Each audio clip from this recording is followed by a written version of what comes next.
Salut! I'm Barry, and I'm going to be doing another mini review of an expansion for Carcassonne.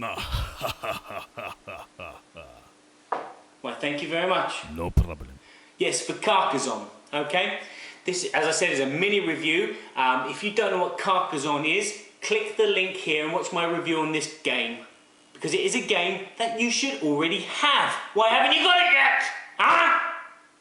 Well, anyway, this expansion is called not the Walking Dead. Where is it? Oh dear. These are not the pants you're looking for. It's called Builders and Trades, or Traders and Builders. I'm going to have to learn to read English one day. Okay, what I'm going to do is I'm going to give you a little description of what comes in this expansion, how it plays, and what's it like, and should you get it or not.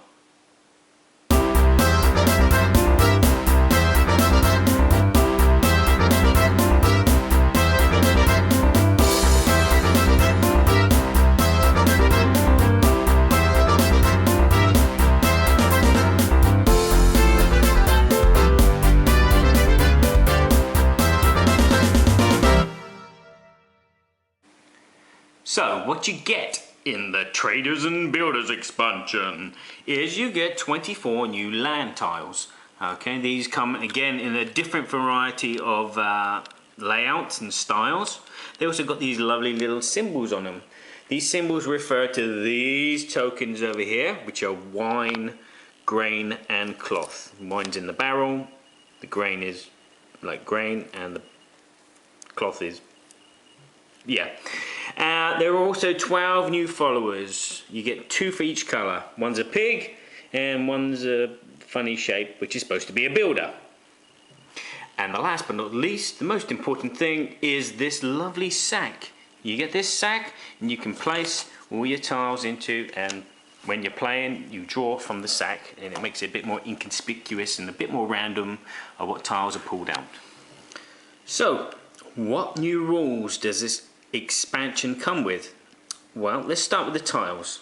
The tiles all have barrels on them, which are wine, grain on them, which is grain, and these ribbons, which are cloth, and that's the 3 different trades. Basically, they appear on the city tiles. So while you're not building a city, you can gain the points from the city being finished, and you can gain 1 token for whatever trade is in your city. Okay, the only way you get this token is if you finish the city. So let's say, for example, yellow player is playing and he plays this tile, finishes his city, he gets his 2, 4, 6, 8, 10 points plus the wine. But let's say another player placed this tile here.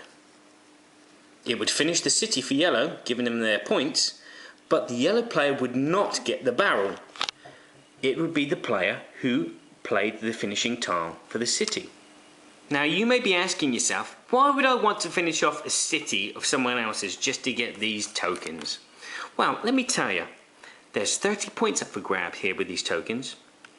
If at the end of the game, you're the person with the most barrels in your collection, you will get 10 points. You will also get 10 points for having the most ribbon and also for the most wheat. Okay, so that's 30 points up for grab, which is not bad going. So your tactics could change a little bit.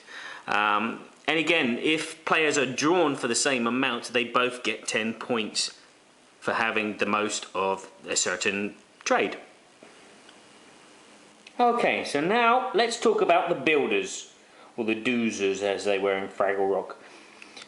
What do they do? What do they bring to the game? Well, they bring a very interesting mechanic as well.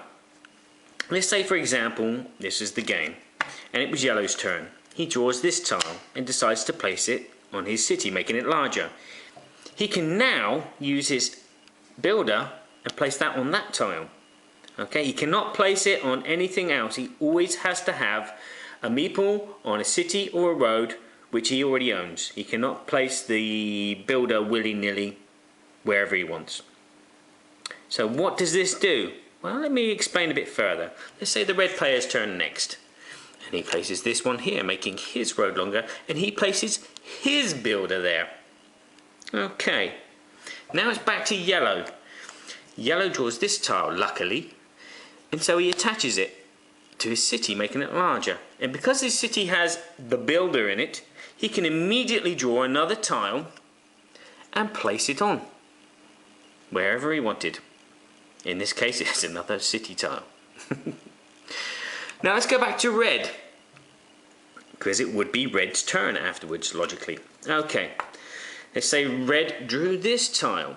Okay, so he could do a city down here, but no, he decides that he's going to place it on the road.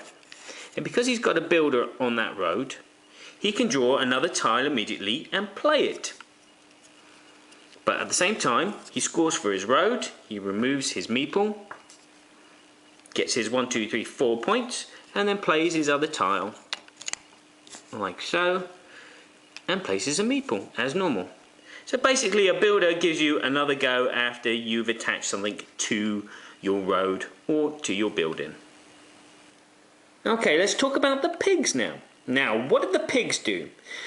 Well, the pigs are associated with the farmers. Okay, and they basically do the same kind of thing as the, well, they don't do the same kind of thing as the builders, but you have to place them like builders, which means that you already have to have a farmer on a farmland before you can place it, like so. So let's say yellow player places this tile and then decides to place his pig. Okay, so what significance does this do? Well, as you know, the farmer only scores at the end of the game. And he scores 3 points per city finished that is connected to his grassland. So in this case, that's finished, that's finished, that's finished. Sorry, I had to do a check there. So normally he would get 3 points, but because he's got a pig, he gets 4 points per city finished connected to his farmland. Woohoo! Squeal like a piggy! Anywho, wrapping up for trades and builders.